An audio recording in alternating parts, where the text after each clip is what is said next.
오늘은 선행과 상급이라는 제목으로 하이데베르 요리문답 살펴보겠습니다.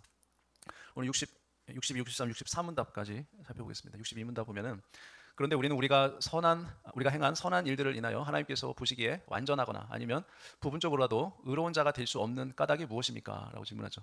답변은 그것은 하나님의 심판대 앞에서 의롭다고 인정될 만한 의는 절대적으로 완전해야 하며 모든 점에서 하나님의 율법에 일치해야만 하기 때문입니다.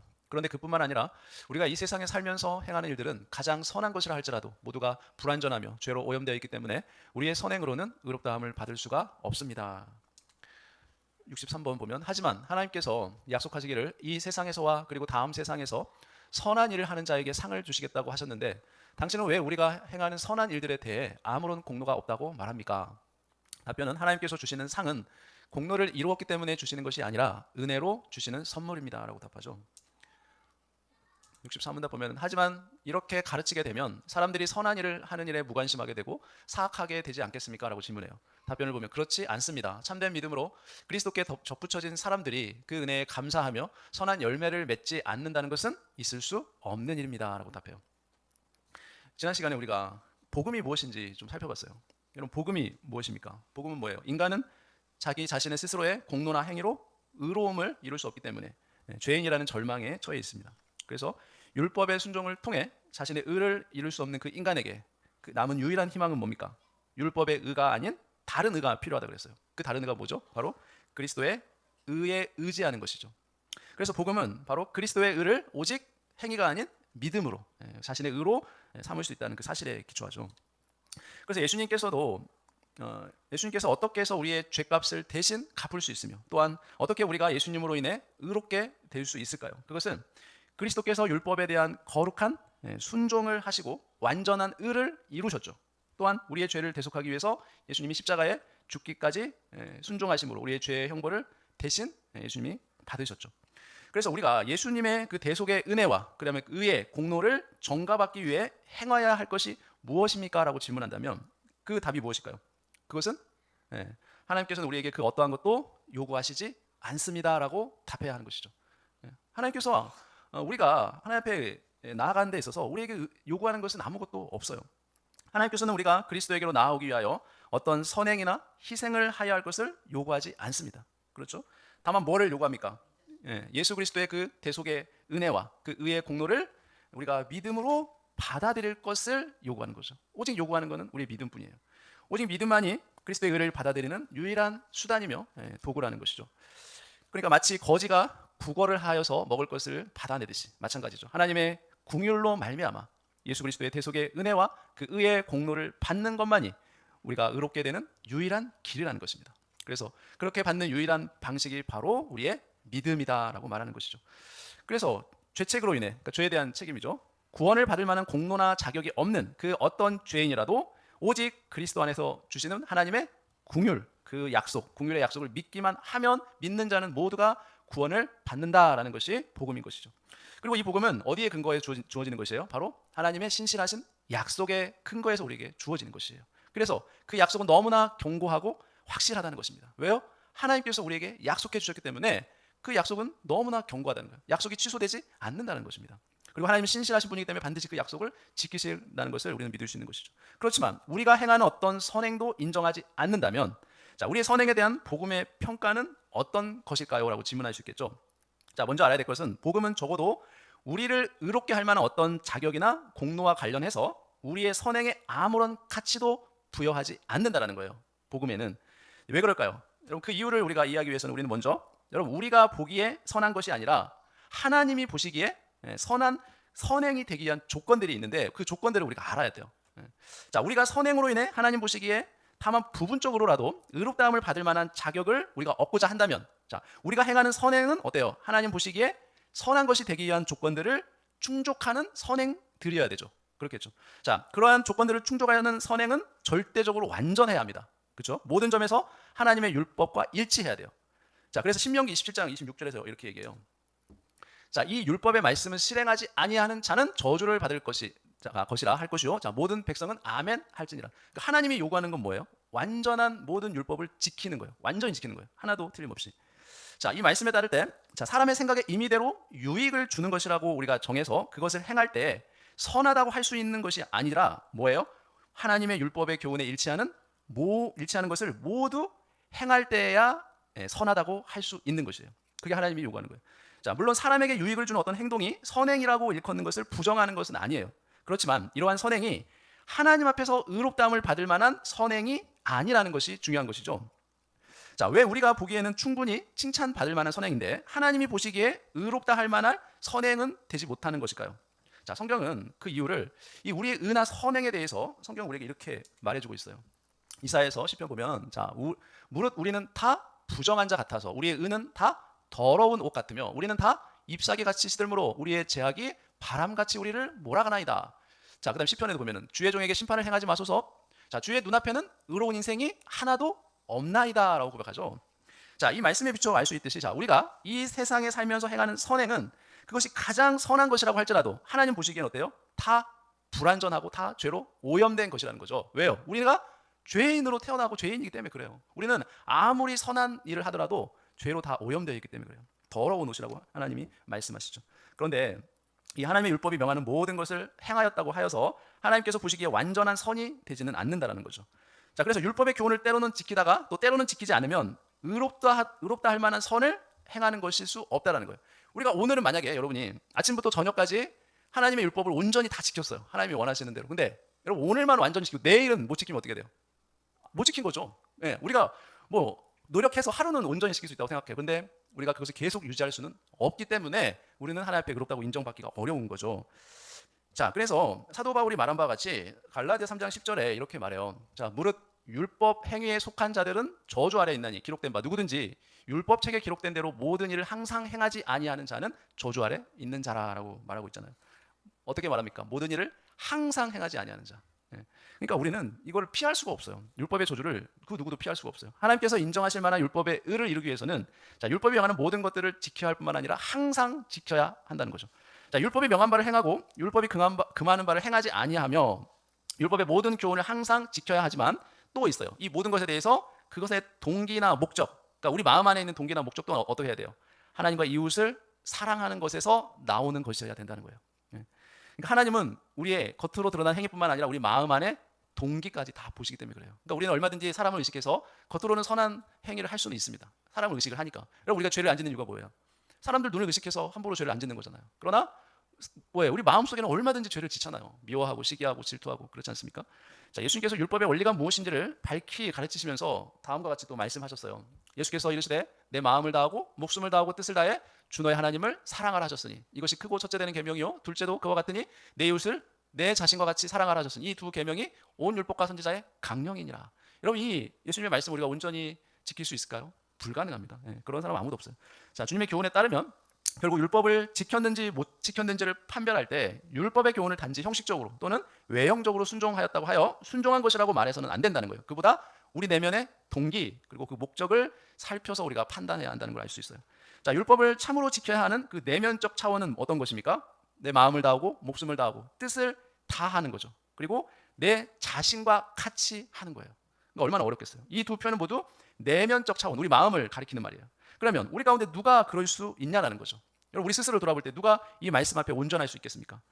우리 자신을 판단해 보면 얼마든지 알 수 있죠. 자, 과연 우리는 하나님을 온 마음과 목숨과 힘을 다하여 사랑하지 못하고 또 율법의 모든 교훈들을 지키지 못할 뿐더러 항상 지키지도 못합니다. 그게 우리의 모습이죠. 그런데 어찌하여 성경은 상에 대해서 우리에게 말씀을 하시냐는 거죠. 그럼에도 불구하고 하나님 우리에게 상에 대해서 이렇게 말씀하시죠. 뭐라고 말씀하십니까? 자, 믿음이 없이는 하나님을 기쁘시게 하지 못하나니 하나님께 나아가는 자는 반드시 그가 계신 것과 또한 그가 자기를 찾는 자들에게는 무엇을 주신다고요? 상 주시는 이심을 믿어야 할지니라. 그러니까 하나님은 자기를 찾는 자에게 상 준다는 것을 너는 믿어야 된다라고 말하잖아요. 또 마태복음 보면 기뻐하고 즐거워하라. 하늘에서 너희 상이 큼이라. 너희 전에 있던 선지자들도 이같이 박해하였느니라. 그러니까 우리가 예수님으로 인해서 받는 박해를 받으면 우리도 뭐가 있다는 거예요? 하늘에서 받을 상이 있다라는 거예요. 그러니까 이 하나님이 상에 대해서 지금 말씀하고 있잖아요. 자, 이같이 이 세상과 다음 세상에서 반드시 상을 주시겠다는 이 하나님의 약속의 말씀들은 결국 우리가 상을 받을 만한 선을 행할 수 있다는 그 사실을 전제로 하고 있다는 주장이 아니에요, 여러분. 이것을 우리가 잘 알아야 돼요. 자, 하지만 이 말씀 뭐예요? 우리의 선행에 어떠한 공로의 가치가 있다고 교훈하지는 않습니다. 왜냐하면 여러분, 설사 우리가 어떤 선행을 한다고 하더라도 그것은 뭐예요? 피조물로서 당연한 거예요. 우리가 선을 행한다는 거는. 자, 그것을 행한 우리에게 하나님께서 상을 베푸셔야 할 그 어떤 의무도 하나님께서는 우리에게 있지 않아요. 그렇죠? 여러분, 우리가 어떤 선한 일을 했다고 해서 하나님이 우리에게 상을 꼭 베풀어야만 하십니까? 그런 의무가 없어요, 하나님께서는. 자, 예수님께서도 누가복음 이렇게 명령하셨죠. 우리가 잘 아는 말씀이에요. 자, 이와 같이 너희도 명령받은 것을 다 행한 후에 이르기를 우리는 무익한 종이라, 우리가 하여야 할 일을 한 것뿐이라 할지니라. 여러분, 옛날에 노예들, 종들이 같이 주인하고 같이 일을 하다가 이제 집에 돌아와서 주인이 노예들한테, 종들한테 밥 차려가라고 하면 종들이 당연히 밥을 차려 오는 것이 당연하죠. 그런데 아니, 같이 수고해놓고 왜 나만 힘들게 다시 밥을 차립니까? 라고 주인한테 그 종이 말을 할 수 있어요, 없어요? 없어요. 그런 권리가 없어요, 종에게는. 예. 주인의 말에 순종할 의무밖에 없는 것이죠, 종은. 마찬가지죠. 우리도 하나님 앞에 우리가 행한 것에 대한 어떤 권리를 주장할 수 없다는 겁니다. 그러니까 우리가 이런 선한 일을 했을 때 하나님 우리에게 상 주세요라고 할 권리가 없다라는, 우리의 어떤 공로가 없다는 것입니다. 따라서 우리가 주님의 명령에 순종하여 행하는 그 어떤 일도 그 자체로 공로를 주장할 만한 가치를 가지지 못한다는 거예요. 자, 그럼에도 불구하고 주님께서는 어떻게 합니까? 우리의 순종에 대해서 상을 주시겠다라고 지금 약속을 하신다는 거예요. 자, 즉 주님께서 주시는 상은 우리가 공로를 이루었기 때문에 주시는 것이 아니라 뭐예요? 그냥 주님께서 은혜로 베푸시는 거예요. 예, 여러분, 우리가 길을 지나가다가 어떤 거지가 손을 내밀 때, 여러분, 그 거지가 손을 내민 그 행위, 공로를 보고서 우리가 거지를 도와줍니까? 아니죠. 그냥 그 거지를 긍휼히 여기는 마음이 우리에게 있기 때문에 도와주는 거죠. 마찬가지, 하나님도 우리를 향한 사랑과 긍휼의 마음이 있기 때문에 우리의 공로가 아닌 하나님의 그 은혜로 값없이 우리를 도와주시고 또 우리에게 은혜를 베푸시고 상을 주시는 거예요. 자, 비록 불완전한 선행이지만 우리가 선행이라 일컬을 만한 것을 한다고 해도 그것으로 인해 상을 요구할 만한 공로를 주장할 수는 없습니다. 또 그 이유가 뭐예요? 그만한 선행조차도 본래 우리에게서 비롯된 것이 아니기 때문에 그래요. 어디에서 나온 거예요? 하나님께서 우리 속에 그것들을 행하여 나타난 하나님의 것이기 때문에 그래요. 여러분, 우리 인간 안에는 결코 어떠한 선한 능력이 없습니다. 하나님이 우리 안에서 역사하셔서 우리로 행할 수 있게 하시기 때문에 가능한 것이죠. 그러므로 우리가 잘 아는 빌립보서 2장에 이렇게 말씀하세요. 그러므로 나의 사랑하는 자들아, 너희가 나 있을 때뿐 아니라 더욱 지금 나 없을 때에도 항상 복종하여 두렵고 떨림으로 너희 구원을 이루라. 자, 너희 안에서 행하시는 이는 하나님이시니 자기의 기쁘신 뜻을 위해 너희에게 소원을 두고 행하게 하시나니 모든 일을 원망과 시비가 없이 하라라고 말씀하죠. 자, 그래서 우리가 하나님의 교훈에 복종하는 것은 뭡니까? 바로 우리 가운데 거하시고 또 우리로 하여금 하나님의 그 명령, 교훈을 사랑하고 그것에 순종하기를 바라는 그 마음의 소원을 우리에게 주시죠. 또한 우리에게 능력 주시는 그 하나님의 도움 때문에 우리가 선을 행하는 것이에요. 자, 우리가 불완전한 선행조차도 하나님께서 도우시는 그 능력에 힘입어서 나타나는 것이죠. 또한 그것은 피조물로서 마땅한 것입니다. 왜요? 하나님은 우리를 처음 지을 때 그렇게 하도록 우리를 지으셨기 때문에 그래요. 어떠한 공로를 주장할 만한 것이 아님에도 불구하고 주님께서는 어떻게 합니까? 오직 하나님의 긍휼과 자비를 따라서 우리에게 반드시 이번 생에, 지금 세상과 다음 생에서도 반드시 상을 주시겠다라고 약속을 하시는 것이죠. 우리가 선한 일을 한 것으로 주님께 칭찬을 받는다면 그것은 오직 은혜로 주시는 선물일 따름이라는 거예요. 우리의 공로가 없다는 것이에요. 그렇기 때문에 우리는 자신이 행한 불완전한 선행을 근거로 의롭다고 인정받을 수 있는 것이 결코 아니다라는 것이죠. 만일 죄인인 우리가 다만 그리스도의 대속의 그 은혜와 의의 공로를 의지하고 믿음으로 의롭다함을 받을 수 있다면, 자, 우리는 혹시 그 선을 행하는 일에 무관심하게 되고 죄를 범하는 일에 대범하게 되어 더욱 사악하게 되지 않겠습니까? 라고 질문할 수도 있죠. 왜요? 아니, 믿음으로만 의롭게 되면, 구원받으면 굳이 우리가 하나님의 그 말씀에 순종할 필요가 있냐라는 거죠. 그것이 구원파의 논리인 거죠. 이미 믿음으로 구원받았기 때문에 그 이후의 삶을 아무렇게나 살아도 된다. 그러니까 무율법주의로 가는 것이죠. 그게 구원파의 교리잖아요. 자, 종교개혁이 있었던 때로부터 지금까지 이 천주교인들은 이 기독교, 개신교를 비판하면서 오직 믿음으로 이것을 오직 믿음으로 의롭다함을 받는 이 개신교 교리를 비방했어요. 그러니까 윤리적으로 방종한 생활을 낳게 된다라고 비방했죠. 그 교리가, 이신칭의 교리가 사람들이 윤리적으로 방종하게 만든다라고 비방했습니다. 그래서 천주교인들은 이 야고보서에 말하고 있는 사람이 행함으로 의롭다 하심을 받고 믿음으로만은 아니라라고 이 야고보 말씀을 근거로 해서 이신칭의를 주장하게 되면 사람들이 그렇게 윤리적으로 방종한 삶을 살게 될 우려가 있다라고 비방을 했던 것이에요. 그런데 이러한 비판은 복음의 원리를 우리가 바르게 이해하지 못한 데서 비롯된 잘못된 비판이죠. 자, 먼저 알아야 할 것은 뭐냐면, 자, 그리스도의 대속의 은혜 그리고 의의 공로를 의지하는 참된 믿음을 고백하는 사람들은 어떻게 해야 되겠습니까? 반드시 우리가 받은 그 그리스도의 은혜에 감사를 드리지 않을 수 없다는 거예요. 여러분, 우리가 하는 모든 선한 행위들은 우리가 받은 구원의 은혜에 대한 감사에서 나오는 것이지, 우리가 그 행위를 토대로, 그 공로를 토대로 구원을 얻기 위해서, 상을 받기 위해서 하는 것이 결코 아니라는 것이에요. 그것이 중요하죠. 자, 이 원리에 대해서 성경 다음과 같이 교훈합니다. 에베소서 2장 말씀에, 자, 너희는 그 은혜에 의해서 믿음으로 말미암아 구원을 받았으니 이것은 너희에게서 난 것이 아니요 하나님의 선물이라. 행위에서 난 것이 아니니 이는 누구든지 자랑하지 못하게 함이라. 자, 우리는 그가 만드신 바라 그리스도 예수 안에서 선한 일을 위하여 지으심을 받은 자니 이 일은 하나님이 전에 예비하사 우리로 그 가운데서 행하게 하려 하심이니라. 여기에 분명하게 나와 있어요. 그러니까 우리가 그리스도를 믿음으로 받은 이 구원은 뭡니까? 오직 은혜로 말미암은 것이기 때문에 마치 우리가 행한 것처럼 결코 자랑할 수 없다라는 것을 강조하는 것이에요. 그리고 나서 성경에 하나님께서 이러한 은혜를 주신 것은, 자, 우리로 하여금 뭘 하도록? 선한 일을 행하도록 하기 위함이다라고 말하는 것이에요. 여기서 두 가지 사실을 우리가 관찰할 수 있는데, 하나는 뭐냐면 하나님께서 구원의 은혜를 베푸실 때 단지 죄를 용서하시는 그 일에서 멈추시는 것이 아니라, 자, 우리로 하여금 선한 일을 하도록 하는 데까지 하나님 우리에게 뭘 주세요? 은혜를 베풀어 주신다는 거예요. 그러니까 여러분, 우리가 이 땅에서 선한 일을 할 수 있는 것은 다 하나님이 우리에게 은혜를 주시고 우리 안에서 역사하시고 우리에게 능력을 주시기 때문에 가능한 것이라는 거죠. 그래서 우리는 결코 우리의 어떤 선한 행위를 자랑할 수 없다는 거예요. 자, 우리를 의롭게 하는 믿음은 사랑의 열매를 맺는 믿음이죠. 그래서 갈라디아 5장 6절에서 그리스도 예수 안에서는 할례나 무할례나 효력이 없으되 사랑으로서 역사하는 믿음뿐이라는 거예요. 그러니까 참된 믿음을 가진 자들은, 성도들은 뭐가 나와요? 사랑의 열매가 나오게 되어 있다는 거죠. 자, 그다음 또 다른 하나 뭐냐면, 하나님 보시기에 선한 일은 뭐냐면 먼저 구원의 은혜를 받아야만 가능하다는 사실이에요.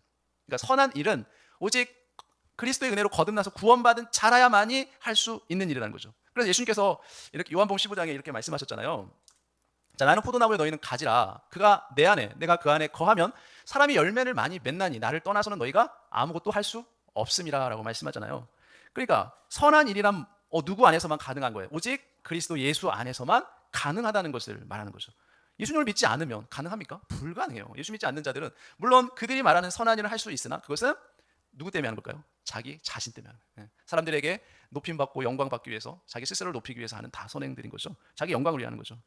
자, 구원의 은혜를 믿음으로 받은 사람은 그리스도 안에 거하며 그 결과 필연적으로 선한 일을 해서 사랑의 열매를 맺게끔 되어 있다는 거예요. 자, 이것은 하나님의 은혜가 결코 실패하지 않기 때문에 우리에게 반드시 이루어지는 일이라는 거죠. 그러므로 야고보서에서 이렇게 말하죠. 자, 이러보건대 사람이 행함으로 의롭다 하심을 받고 믿음으로만은 아니니라. 자, 이 말씀이 뭐예요? 그러니까 예수님께서 말씀하신 것처럼 좋은 나무가 나쁜 열매를 맺을 수 없고, 그리고 못된 나무가 아름다운 열매를 맺을 수 없다라는 것을 말하죠. 마태복음 7장 예수님이 이렇게 말씀하셨잖아요. 좋은 나무가 나쁜 열매를 맺을 수 없고 못된 나무가 아름다운 열매를 맺을 수 없느니라 라고 말했잖아요. 자, 여러분, 열매로 나무를 알 수 있죠.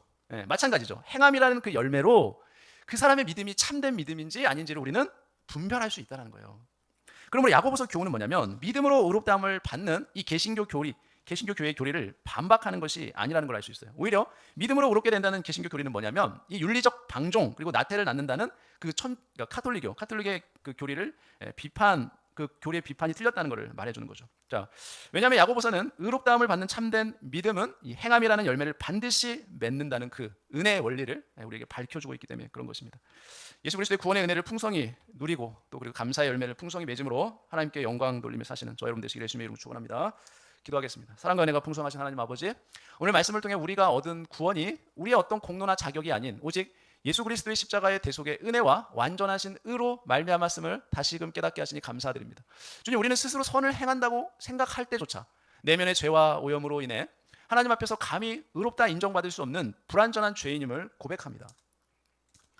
피조물로서 마땅히 순종해야 할 의무조차 다하지 못하는 저희에게 칭찬과 상급까지 은혜의 선물로 약속하여 주신 그 크신 자비와 긍휼에 감사와 찬양을 올려드립니다. 우리가 받은 이 놀라운 은혜를 결코 방종이나 나태의 기회로 삼지 않게 하여 주옵시고, 참 포도나무 되신 그리스도께 접붙여진 가지로서 날마다 주 안에 거하며 구원의 은혜에 감격하는 삶을 살게 하여 주옵소서. 우리 안에서 선한 수온을 두고 행하시는 성령님의 도우심을 힘입어 하나님을 사랑하고 이웃을 내 몸과 같이 사랑하는 감사의 아름다운 열매를 풍성히 맺어가게 하여 주옵소서. 우리의 행함이 나의 자랑이 되지 않게 하시고 오직 삶으로 고백하는 참된 믿음의 증거가 되어 하나님께만 온전히 영광 돌리는 삶이 되게 하여 주옵소서. 우리에게 완전한 의가 되시며 삶의 이유가 되시는 우리 주 예수 그리스도의 이름으로 간절히 기도합나이다. 아멘.